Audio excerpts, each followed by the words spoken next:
Et Bojo Algérie revient, mesdames et messieurs, pour une dernière partie. Place tout de suite à DZ Showtime.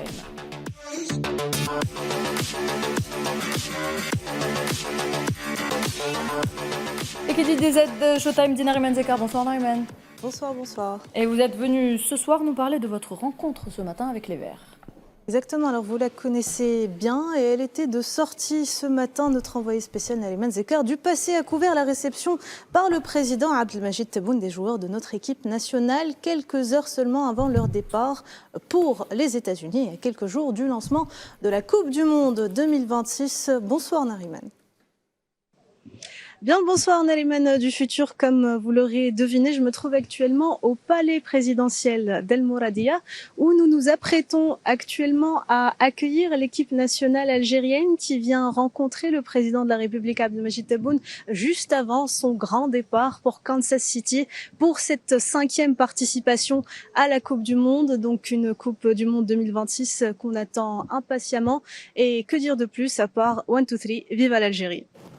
Voilà, exactement. 1, 2, 3, vive l'Algérie, comme elle l'a dit. Et pour vous mettre dans l'ambiance, je suis allée poser quelques questions à nos guerriers du désert, en commençant par le second capitaine de l'équipe, la force tranquille, Aïssa Mandi, et également l'homme du match face aux Pays-Bas, Anis Hadj Moussa, celui, et je vais le dire en arabe, lors de ce match, en marquant un magnifique but. On s'en souvient tous, en tout cas, tous deux estiment entamer cette compétition avec plein de confiance et surtout beaucoup d'humilité, parce que ça reste important quand même. On regarde.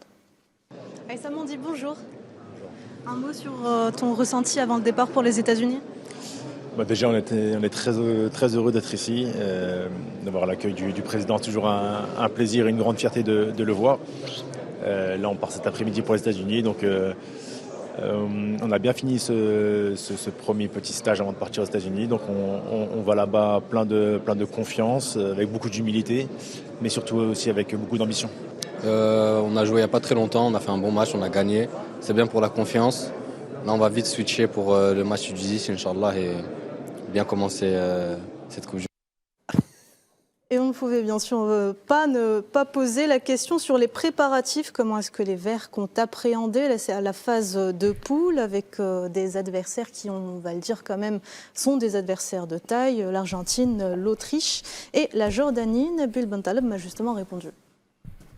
Alors comment vous êtes préparé un peu pour cette 5e participation à la Coupe du Monde? Bon, on s'est très bien préparé. On a eu un stage de quelques jours et on a très bien préparé ce premier match d'abord amical qui nous permet de nous mettre dans le bain face à une grosse nation. Et je pense qu'on a très bien relevé ce challenge, même si ça reste un match amical.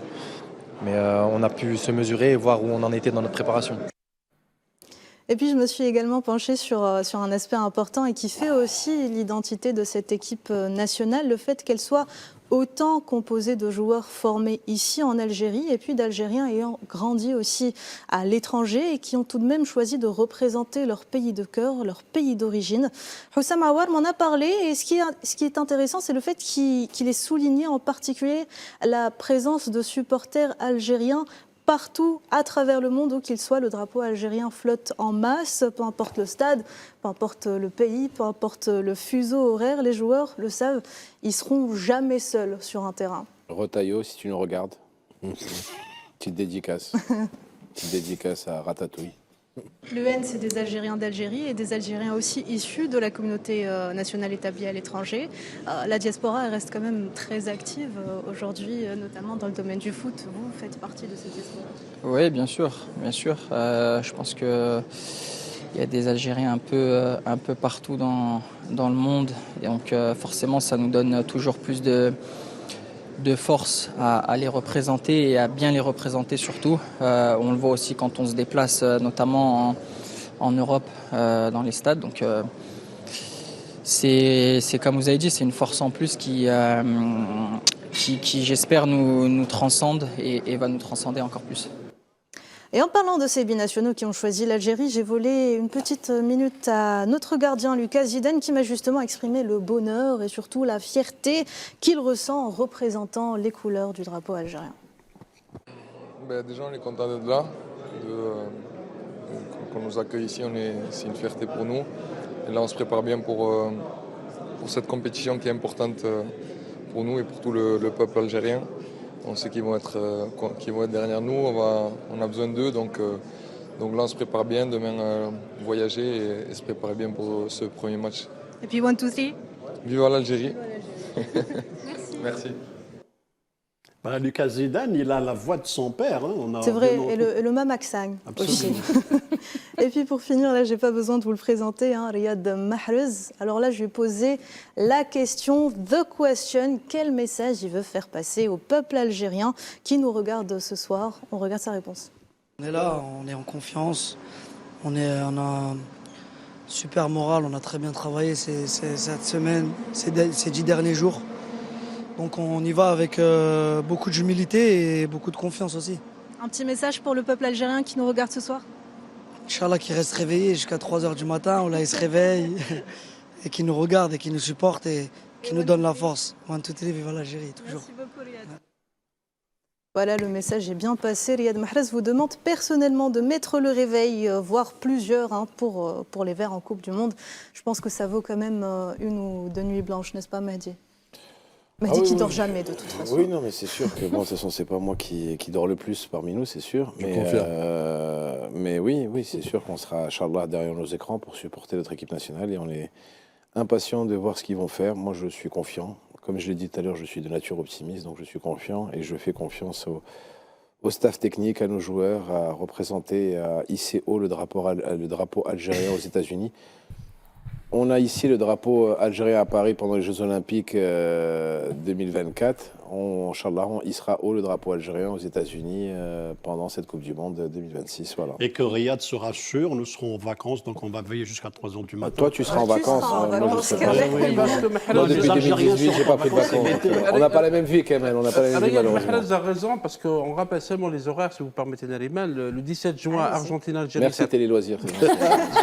Merci, Mehdi Ghazal. Alors, le 17 juin, donc à 3h du matin, Argentine-Algérie, au stade de Kansas City. Le 23 juin 2026, Jordanie-Algérie à 5h du matin. Se lever très tôt. Ah bah, et le 28 juin... Toi, tu es le premier. Oui, après vous allez, Mehdi va guider la prière, on sera bien sûr, avec plaisir. Ça sera alors, le 28 juin, à 3h du matin, Algérie-Autriche, donc ça sera au stade de Kansas City. Donc, c'est effectivement, il faut veiller ou se réveiller. On va sacrifier quelques heures de Est-ce qu'il y a un dimanche pour les Verts? Est-ce qu'il y a un dimanche? Le 28 juin, c'est un dimanche. Tu te réveilles pour Ramadan pour aller manger Qbel Aden. Tu vas te réveiller pour regarder l'équipe nationale. Non, je ne vais pas dormir. Je ne vais pas dormir, je vais veiller toute la nuit pour voir les matchs. On va sacrifier quelques heures de sommeil pour notre équipe nationale. Et puis voilà, ils se sont... On enchaîne, hein, les gars. Ils se sont envolés tout à l'heure pour Kansas City. Et je vous invite juste à faire un petit zoom sur le magnifique avion qui les transporte quand même. Il s'appelle The Fennec. C'est un Airbus A330-900 Neo flambant neuf aux couleurs de l'Algérie, avec bien sûr à l'avant le slogan 1, 2, 3, viva l'Algérie, et sur l'empennage un Fennec géant des deux côtés. Alors, Algérie, on va pas se mentir, ne fait pas les choses à moitié pour ce coup. Algérie qui devient d'ailleurs, pour information, le transporteur officiel de l'équipe nationale pour toutes les compétitions à venir. Et le petit détail qui fait sourire, l'avion assurera aussi des vols commerciaux juste après la Coupe du Monde. Du coup, pour tous ceux qui veulent monter à bord du Fennec, ça sera possible. L'atterrissage sera le premier, des dédicaces pour Rotaillot. Hein. Ah non, mais moi, franchement, de 1, bravo à Air Algérie. Voilà, il faut savoir, il faut rendre à César ce qui appartient à César. Donc bravo à Air Algérie, bravo à son PDG, Hamza Ben Hamouda, qui a fait un travail magnifique. Ils ont appelé ce nouvel appareil The Fennec, donc c'est aussi The Fennec, voilà, c'est un pied de nez orageux, au fâcheux. Et moi, je rêve d'une chose, c'est que ce bel appareil atterrisse chez Rotaillot et que Rotaillot le voit, comme ça il fait un AVC et que tout le monde est content. Voilà. J'espère qu'il fera un AVC. C'est ce que j'appelle en tout cas moi du soft power à l'algérienne. Franchement, bravo Air Algérie sur ce coup-là. Bravo, oui, un superbe appareil. Et ce qu'il faut dire, c'est que ce départ pour la Coupe du Monde, il n'arrive pas par hasard, mesdames et messieurs, il s'inscrit dans quelque chose de beaucoup plus grand. L'Algérie aujourd'hui rayonnent sur les terrains, sur les pistes, sur les podiums. Petit rappel, Iman Khalif, championne olympique, icône mondiale, Kéliane Amour, la meilleure gymnaste du monde, tout simplement. Jamal Sedjati, Jawad Sayoud et bien sûr nos athlètes paralympiques, dont Nassima Saifi et j'en passe. Vous en avez tous. oublié un, Nariman. Lequel? Maher Zar, oui, bien sûr. Je peux pas, sinon je peux pas parler de lui. Je suis trop fan. Tous font trembler les meilleurs mondiaux et maintenant une équipe nationale de football qui se présente à la Coupe du Monde avec des ambitions réelles, des joueurs de haut niveau, de niveau international et un avion, on l'a vu tout à l'heure, aux couleurs du pays. Tout ça, ça ne se fait pas tout seul, bien évidemment. Il y a une vision derrière, tout d'abord celle du président, oui, une impulsion, celle du président Abdelmajid Tebboune qui a fait du sport un outil de rayonnement national, une vraie diplomatie sportive. Et il y a aussi des hommes sur le terrain qui font le travail, à commencer par Monsieur Walid Sadi, ministre des Sports et président de la FAF, le ministre aux deux casquettes, comme on l'appelle, qui ne s'est épargné aucun effort pour créer les meilleures conditions pour l'équipe nationale, un homme de terrain, donc au sens propre du terme. Je rappelle, il a quand même participé à 3 des 5 participations à la Coupe du Monde de l'Algérie. Il sait donc ce que c'est, il sait ce que ça représente et ça change tout dans la façon de gouverner, une gouvernance, je dirais, de proximité, de bienveillance, des moyens et beaucoup d'ambition. On voit que là, l'Algérie ne se contente plus de participer. Aujourd'hui, elle se donne les moyens de performer, n'est-ce pas, Badis? C'est l'esprit de la gagne, c'est l'esprit de se donner les moyens de ses ambitions, c'est de rêver grand, mais surtout aussi d'une manière pragmatique, effectivement, tu l'as rappelé, dans la continuité de la vision du président de la République, où il a mis en exergue d'abord la politique du résultat, la performance, et pour cela, il est conscient qu'effectivement, il faut mettre des moyens en face, des hommes et des femmes en face également, le staff, que ce soit au foot ou d'autres disciplines. Et je pense qu'aujourd'hui, nous sommes, encore une fois, dans cette émergence de la diplomatie sportive algérienne qui fait rayonner l'Algérie, qui fait rayonner toute une nation et qui fera rayonner demain, Inch'Allah, tout un peuple algérien, fier d'être algérien, fier d'être des aides, fier aussi d'être combatif. Et le président, on est le premier, je dirais, acteur et surtout aussi supporter de cette équipe. Instigateur. En parlant d'élite, Badis, je citerai quelques... Nariman a parlé de réalisations très importantes, dont notamment de Mme Khalif, Iman Khalif et Kéliane Amour. Par exemple, je vous donnerai un exemple, l'équipe féminine de basketball sur fauteuil roulant, honorée par le président, a décroché 6 fois le championnat d'Afrique. Il y a aussi l'équipe de Campo, l'équipe nationale du Campo, qui a décroché 87 médailles au championnat du monde en Turquie, dont 35 médailles en or. Il y a aussi d'autres équipes, comme les planches à voile, qui ont décroché des médailles, 4 médailles au championnat arabe. Bien sûr, on rappellera l'USMA qui a décroché la Coupe d'Afrique de la Confédération, de la CAF, et d'autres jeunes espoirs, parce que maintenant l'élite nationale... T'es passé trop vite sur l'USMA, par contre, je trouve. Pardon? T'es passé trop rapidement sur l'USMA. C'est vrai que t'as été très... Par contre, je t'ai pas entendu tout à l'heure pour l'MC. T'as été très dithyrambique pour les autres. On n'a même pas entendu mais dès que t'as parlé de l'USMA, t'as un problème avec l'USMA? Non, non, pas du tout. C'est une grande réalisation. C'est une champion d'Afrique, 3 l'USMA étoiles. a honoré, bien sûr, l'Algérie, donc avec son titre. Champion d'Afrique. Maintenant, l'élite nationale de sportifs prépare, je termine rapidement, prépare les Jeux Olympiques de Los Angeles en 2028. Et je voulais citer 2 noms qui peuvent décrocher des médailles. C'est le jeune Younes Ayachi, honoré par le président d'ailleurs, il a 17 ans. C'est un grand espoir pour le saut en hauteur. Mais également le jeune Marwan Abdelmohsen Adimi qui a décroché la médaille d'or au championnat du monde du Kung Fu Wushu. Donc c'est des espoirs pour l'élite nationale sportive. On est de tout cœur avec eux, en tout cas. Les manières de leur rendre hommage. Il y a une chose qui est importante. Et il a très bien dit. Il y a eu des budgets, parce que il faut pas oublier que le sport, il y a aussi une volonté politique. Et une volonté politique dit automatiquement des finances qui sont attribuées à ça. Le sport est un moyen de soft power international. C'est une évidence. Une politique de promotion des sports d'élite. Exactement. Vous avez un président de la République qui a initié, dès son premier quinquennat, une volonté de remettre l'Algérie sur le haut du podium international sportif. On réussit très bien.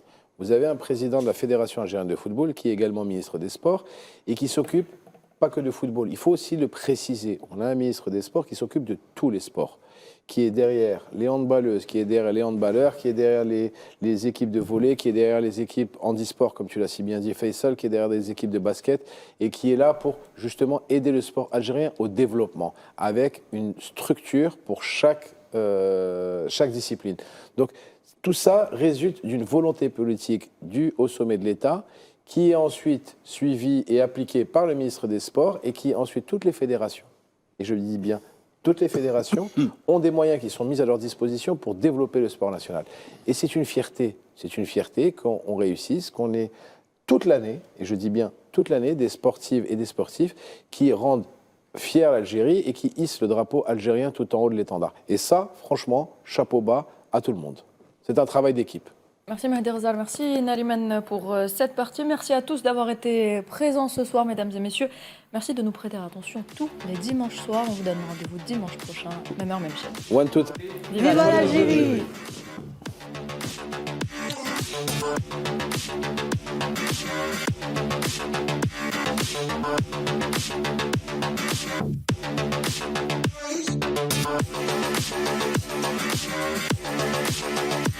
We'll be right back.